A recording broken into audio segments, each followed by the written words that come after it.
सामने हेडलाइन छपे कि चीन ने 1000 स्क्वायर किलोमीटर एरिया भारत का कब्जा लिया, डेप्सोंग से लेकर चुशुल और तमाम इलाकों का। तो आपसे सवाल भी ना पूछे वो, क्योंकि सवाल पूछेंगे तो आप कहेंगे कि तुम्हारे बयान का फायदा उठा रहा है चीन। देखो नहीं, देखिए ऐसा है रोहित जी, दोनों में बहुत फर्क है। सवाल किस लिए पूछा जा रहा है? क्या सवाल देश की हिफाजत के लिए आप उस बात को या उस चिंता को जता रहे हैं, या आप राजनीतिक रूप से सिर्फ विरोध करने के लिए जता रहे हैं जिसका फायदा कोई और रह रहा है? सवाल तो सवाल होते हैं, आप भी तो पूछते रोहित जी। कई डिबेट्स हुए जहां आपने हमसे कड़े सवाल ऐसे पूछे जो लोगों को लगेगा कि आप बिल्कुल हमारे विरुद्ध खड़े, पर आपका अधिकार है, लेकिन आप जानकारी के लिए करना चाहते हैं, हमें इस बात के लिए नहीं कर रहे कि हम आपको दिखाना चाहते हैं कि आप नीचे हैं, देश में एक मैसेज ऐसे जाए। कौन सा चुनाव है? कांग्रेस पार्टी बताइए ना कौन सा चुनाव है? चीन का फायदा करके क्या फायदा मिलने वाला है? क्या भारत का फायदा होगा, सेना का फायदा होगा, किसी का फायदा होगा? अखिलेश जी एक बुजुर्ग नेता, उन्होंने 50 साल में बहुत कुछ देखा है। उनकी भाषा बदलते हुए कांग्रेस की भी पता पड़ जाएगी। राष्ट्रवाद की बात करते हैं और राष्ट्र के विरुद्ध उनके बयान आते हैं। ठीक है, इसमें ये तो इनके बयान है, हमारे रोहित जी वो जवाब दे रहे हैं आपकी बात का। अखिलेश जी जवाब दीजिए, फिर बख्शी साहब और दयाल साहब के पास जाते। बोलिए। देखिए, ये बीजेपी का यही विधवा विलाप हो जाता है कि अगर हम देश की कंसर्न को उठाएं तो कहते हैं कि राष्ट्र के विरुद्ध बात कर रहे हैं। हम अगर चिंताएं हैं तो ना उठाएं। अगर रक्षा मंत्रालय अपने वेबसाइट पे लिखता है, जून महीने की रिपोर्ट देता है कि चीन ने हमारे भूभाग पे एग्रेशन किया, कब्जा किया है, तो 12 घंटे में मोदी जी उस रिलीज को, उस नोट्स को हटवा देते हैं। क्यों भाई? एक बात आपने बताई थी जो आज अखबार में छपी है कि 1000 किलोमीटर हमारे भूभाग पे कब्जा कर रखा है इंटेलिजेंस इनपुट के हिसाब से। क्यों भाई? हम ये हमारी कंसर्न नहीं है, देश की कंसर्न नहीं है कि हम इसे नहीं उठाएंगे? क्या आपने क्या किया? हम अगर इस कंसर्न को उठाते हैं तो कहते हैं हम हिंदुस्तानी नहीं है। अरे आप तो चीन और पाक का नाम तक नहीं ले रहे हैं। आप करें गोला बारूद हम दे रहे हैं, वो तो सब सरकारें देती है। तो क्या मान बैठे हैं क्या कि आप राजनीतिक रूप से आप विफल हो चुके हैं? सिर्फ सैन ऑप्शन ही बचा है। आप ये जो चीजें हैं, ये इस तरह से आप देश के कंसर्न को डिनायल नहीं कर सकते हैं। और यही कमी है बीजेपी में। दो बड़ी कमियां हैं, एक अहंकार और एक मोदी जी का डिनायल मोड। और ये कार्य हम चिंतित हैं। मोर को दाना खिलाते 3 दिन का वीडियो बनाते हैं। रुकिए एक सेकेंड। मोर को दाना खिलाते 3 दिन का वीडियो बनाते हैं। सुनिए बीच में मैंने मोर को दाना खिलाते मोदी जी इतने गंभीर हैं कि 3-4 दिन वीडियो बनाते हैं। मन की बात करने में इस देश के कंसर्न का जिक्र नहीं करते हैं। वो कहते हैं कि देसी कुत्ते पालो, वो कहते हैं कि देसी खिलौने खेलो। आप देश के प्रधानमंत्री हैं, ये पूरे भारतवर्ष के प्रधानमंत्री हैं। अब 20 सेकंड लूंगा, 5 सेकंड इसके लिए लगता है कि आप देश की कंसर्न को सिर्फ मुझे कुछ कहने दीजिए। मुझे उम्मीद नहीं थी कि आज कुत्ते बिल्ली पे मामला आ जाएगा, लेकिन आप ले आए हैं। ठीक सर, ओके। नहीं, जिस दिन जिक्र किया उस दिन पर्याप्त चर्चा हुई थी, बट मुझे उम्मीद नहीं थी कि चीन पर बॉर्डर पर जब भारत की सेना जिस दिन अपना दमखम दिखा रही है, आप कुत्तों में अटक जाएंगे। कोई बात नहीं, नलिन जी जवाब देना चाहते हैं, फिर मैं रक्षा विशेषज्ञों से पूछता हूं सर। मैं रक्षा विशेषज्ञों से उसके बाद कमेंट लेता हूं सर। कोई बात नहीं। अखिलेश जी आप बोले, मैं सुनता रहा। मैंने कोई टोका टाकी नहीं की आपसे। अखिलेश जी आप बोले, मैंने कोई टोका टाकी नहीं की। अभी वापस आऊंगा ना अखिलेश जी, तब बोलिएगा। अखिलेश जी जवाब तो लीजिए।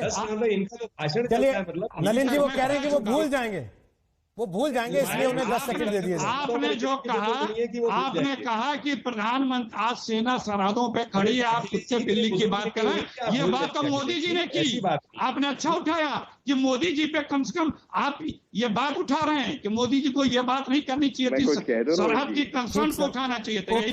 ओके सर, कांग्रेस की आपत्ति यह है सर कि पीएम मोदी कुत्ते और मोर की बातें क्यों कर रहे हैं नलिन कोहली, जब सेना वहां सरहद पे खड़ी है। अब सर फिर वही बात। अब अखिलेश जी ये तो अच्छी बात हो गई। मेरा अखिलेश जी ये अच्छी बात हुई। मतलब आपकी बात करें तो भी दिक्कत, ना करें तो भी दिक्कत। आप अरे सर आप ही ने बोला है सर, मैंने तो केवल दोहराया वापिस आप ही की बात को। आपने वो नहीं दोहराया जो अब लीजिए, मतलब आप चाहते हैं कि सब आपके माउथपीस बन के बैठ जाएं और जो आप बोले वही सब बोलते रहे, वरना आप गाली दे देंगे। ऐसा मत कीजिए सर प्लीज। प्लीज आप जिसके अखिलेश माउथ जी, प्लीज सर, मैं जान रहा था ये आने वाला, मैं जान रहा था ये आने वाला है, क्योंकि अखिलेश जी आपकी दिक्कत ये है कि आप छठी क्लास का पढ़ा हुआ ये हर बार दोहराते हैं, और पिछले 6 साल से मैं आपसे यही सुन रहा हूं, आपके पास और कुछ नहीं है इसके अलावा आपके पास और कुछ है नहीं, क्योंकि फैक्ट अखिलेश जी फैक्ट है कि धरती गोल है, फैक्ट है कि सूर्य पूर्व से उदय होता है, फैक्ट वो नहीं है जो आप बोलते हैं। इस गलतफहमी को दिमाग से निकाल दीजिए कि किसी कांग्रेसी ने जो बोल दिया वो फैक्ट है, इस मुगालते को दिमाग से निकाल दीजिए, ये भी अहंकार ही एक किस्म का जो आपको ले डूबा है, और इसके बाद अगर आगे बढ़ेंगे इसी दिशा में तो और कहां जाएंगे, इस बात को याद रखिएगा। इसलिए प्लीज अब नलिन कोहली बोलिए अपनी बात, फिर मैं बख्शी साहब वेट कर रहे हैं, उनके पास जा रहा हूं, दयाल साहब वेट कर रहे हैं। अपनी चिंता करिए अखिलेश जी, उन्होंने पहले कह दिया कि आप उम्र दराज हैं, क्यों मुझसे उम्र में गुस्ताखी करा रहे हैं अपनी? सर प्लीज, अच्छा नहीं लगता, मैं सम्मान करता हूं आपका, प्लीज। और इतने वर्षों से आप हमारे साथ कार्यक्रम कर रहे हैं, क्यों ऐसी स्थिति पैदा कर रहे हैं कि कोई ऐसा शब्द निकल जाए किसी के मुंह से? प्लीज सर, सर आपके अलावा सब मुद्दों को डाइल्यूट कर रहे हैं, आपके अलावा हर आदमी मुद्दे को डाइल्यूट कर रहा है। प्रधानमंत्री को इस्तीफा देके राहुल गांधी को पीएम बना देना चाहिए, भले ही जनता ने वोट किसी को भी दिया हो, तो सारे मुद्दे ठीक हो जाएंगे, है ना? चुटकुले चल रहे हैं ना यहाँ बैठ के, मजाक करने आए आप लोग नहीं, काम करें, है ना सर?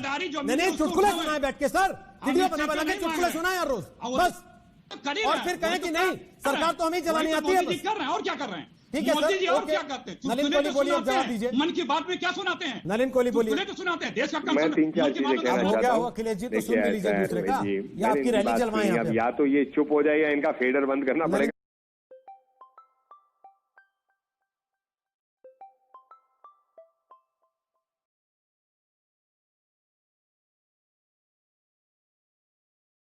मैं एक सिविलियन आदमी हूं, आर्मी से नहीं जुड़ा, लेकिन आप नोट करिए कि एडवांस लैंडिंग साइट्स भारत में नहीं थे, खोले गए पूरे ईस्टर्न बॉर्डर में, अरुणाचल में, अन्य जगह, जहां पर हमारे सबसे बड़ा प्लेन जो है अमेरिका से जो लिया C-30 उसने भी लैंड किया है।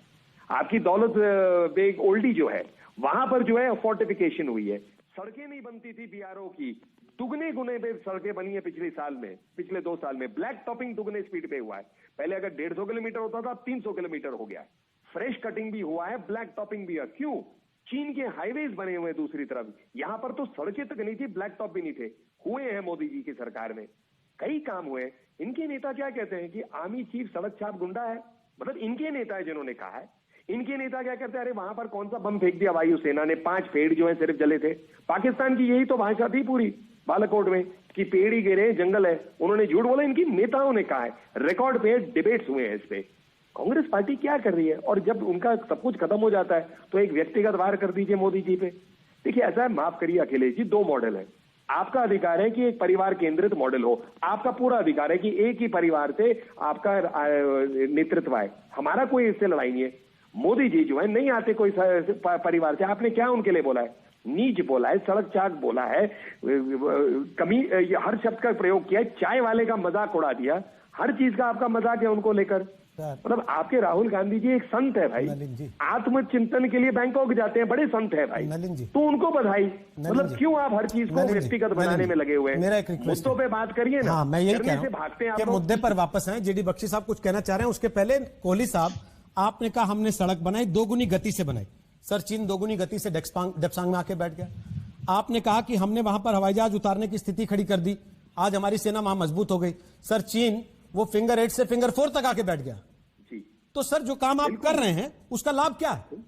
नहीं देखिए ऐसा अलग है, पहले मैंने आपको एडवांस लैंडिंग साइट जो बोला वो ईस्टर्न सेक्टर में है। भारत में ईस्टर्न सेक्टर को निगलेक्ट किया गया था, नॉर्थ ईस्ट में रोड नहीं बनती थी। आप अटल जी के कार्यकाल को उठाइए और फिर मोदी जी के कार्यकाल को उठाइए, मैक्सिमम इंफ्रास्ट्रक्चर जो बना है वो उस पीरियड में बना है, आज भी बनते जा रहा है। एडवांस लैंडिंग साइट का मतलब आप हेलीकॉप्टर या फ्लाइट्स को लैंड कर सकते हैं बिल्कुल बॉर्डर पे, नहीं थे। आपने डोकलाम की बात करी है ना, कैसे कर पाए? इनकी बिल्डिंग अप होती है, कैपेसिटी बिल्डिंग करनी पड़ती है, एक दिन में नहीं होता।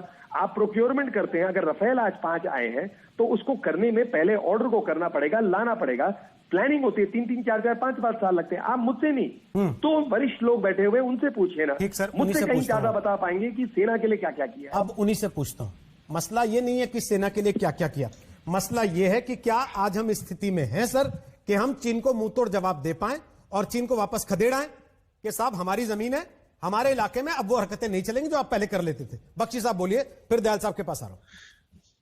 माफ कीजिए रोहित जी, आज कुछ चीनी कम और हमारा आपसी पॉलिटिकल द्वंद्व ज्यादा है। After that let that be aside, let's get back to the issue. आज देखिए ऐसा है, जापान के रक्षा मंत्री ने कानो साहब ने एक बहुत अहम बयान दिया था। उन्होंने कहा कि सारे जो प्रजातांत्रिक देश हैं उनमें एक ये सर्व सहमति है और होनी चाहिए कि हम चीन के जो आक्रामक तेवर बेवजह देख रहे हैं, कभी जापान के बरखिलाफ, ताइवान के बरखिलाफ, वियतनाम, मलेशिया, फिलीपीन, इंडोनेशिया के बरखिलाफ, भारत के बरखिलाफ, ये जो आक्रामक तेवर हैं, ये केवल और केवल तब हम इनका जवाब दे पाएंगे, इनको खत्म, चीन को जो है थोड़ा नियंत्रण में ला पाएंगे, अगर हम चीन के लिए भारी कीमत उसको अदा करने पे मजबूर करें। अगर वो उसको लगा कि हाँ साहब ने ये करके, दादागिरी करके, हर किसी के साथ, हर किसी को धक्का गाली गलौज देके मैं सीटी बजा के निकल जा सकता हूं, तो वो करता रहेगा और तंग करेगा। वो तो बिल्कुल हावी हो जाएगा साहब पूरे एशिया के ऊपर इस तरीके से। अब समय आ गया है कि हम केवल जवाब न दें, माफ कीजिए मैं बहुत फौजी भाषा में बोल रहा हूं, केवल आप रिएक्टिव मत हो, आप प्रोएक्टिव हो जाएं। जो कदम हम अभी तक ले रहे हैं वो उसी पैराडाइम में है जो कि 1996 का पीस एंड ट्रैंक्विलिटी अकॉर्ड है। हथियार नहीं इस्तेमाल होंगे, 2 किलोमीटर तक वार्निंग दी जाएगी, धक्का मुक्की करो लेकिन ये ना करो। अब वो सब खलास हो गया, 15 जून को वो खलास हो गया। देखिए 62 में भी ऐसा हुआ था, धक्का मुक्की हो रही थी, शतरंज हो रही थी कि मैं एक 20 आदमी का पोस्ट यहां लगाऊंगा, वो 30 का उसके पीछे लगाएगा, मैं उसके पीछे लगाऊंगा। लोग बड़े खुश हो रहे थे और हमारे आप 1962 अगस्त का एक पेपर की हेडलाइन देके हमने चीन को गलवान में खदेड़ दिया है। अब साहब हमारे पास पर्याप्त ताकत है। हालांकि चीन का बजट जो जीडीपी है हमसे 5 गुना बड़ा है, चीन का डिफेंस बजट हमसे 4 गुना बड़ा है, लेकिन वो सब हमारे बरखिलाफ नहीं लगा सकता। उसको अमेरिका का ख्याल करना है, जापान का ख्याल करना है, वियतनाम का ख्याल करना है, ताइवान से लड़ना है।